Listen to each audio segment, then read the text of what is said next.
Section Adana Fanzini, à moi. Nursa le cercle, congé.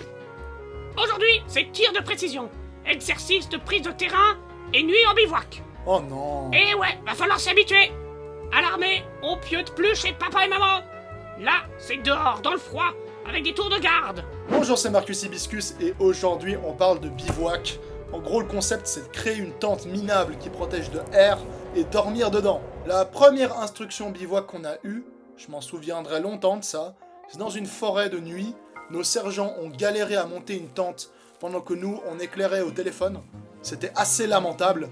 Les mecs t'expliquent avec tout le sérieux du monde que c'est en réalité un abri extrêmement discret, qu'il suffit de quelques brindilles et un peu de grimage pour qu'on ne remarque rien. Catastrophique le truc. Et le soir d'après, c'était à nous de le faire sur le terrain. Bien sûr, ils annoncent de la pluie, faut donc planter les piquets, tendre la toile, creuser une tranchée pour éviter les infiltrations d'eau. Chez nous, ça aidait pas car on était en pente en plus. Et le clou du spectacle, c'était bien sûr le sac de couchage. Ce machin, c'est plus un amas de plastique qu'autre chose en plus. Pour dormir, la théorie veut que tu sois à poil dessous, arme à la hanche, tes chaussures, c'est tes coussins, et tu dors dans ta sueur pendant que ton visage se crispe de froid à l'extérieur. Inutile de dire que bon, j'ai pas beaucoup dormi. Il a plu bien sûr, et j'ai eu l'heureux plaisir de découvrir que ça avait tué mon téléphone. Comme quoi, même la toile sert à rien. Non, j'ai plus de wifi. À l'armée, enculé, ferme ta gueule. Enfin voilà, plus de téléphone, monstre fatigue. Le matin, tu te réveilles, tu ranges le matos, et tu t'apprêtes à subir la dure journée qui se profile devant toi. Là où on avait de la chance, c'était qu'on a pu rentrer l'après-midi en caserne, histoire de rencontrer notre aumônier. Aumônier qui était bien sûr un délicieux personnage. Oh, Jésus-Christ. Bonjour, je m'appelle Martin Riviera et je suis l'aumônier de l'armée. Mon but, c'est d'offrir un accompagnement qui est avant tout spirituel. Quelle que soit votre religion, je suis tout à fait ouvert à la discussion. Je serai évidemment sur le terrain lors de vos divers engagements. S'il faut faire des pompes, je les ferai avec. S'il faut faire 40 km, je marcherai en première ligne. Bref, voyez-moi comme votre confident, mais avant tout, comme votre compagnon de route.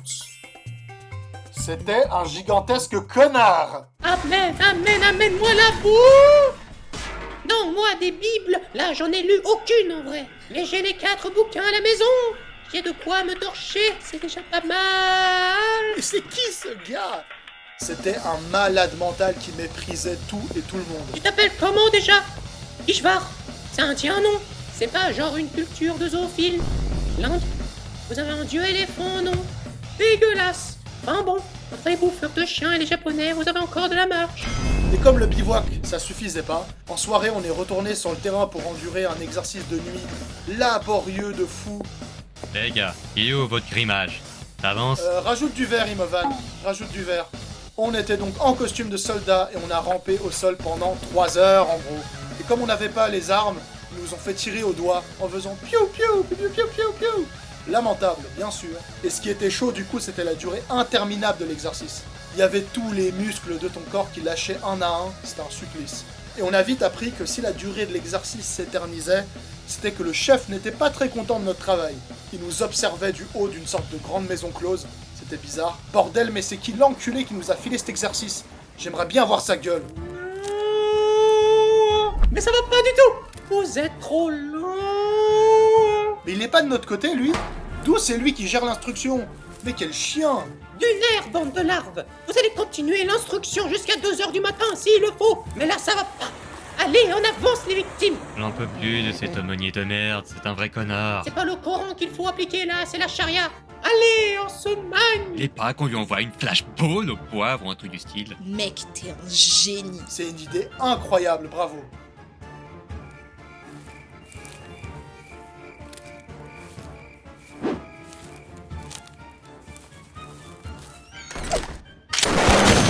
Je vais suffoquer.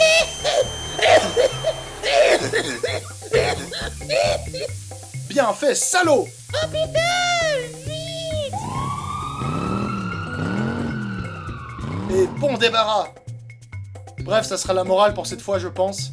Si vous êtes face à un problème quel qu'il soit, utilisez une grenade, ça marche toujours. Allez, ciao! À la prochaine!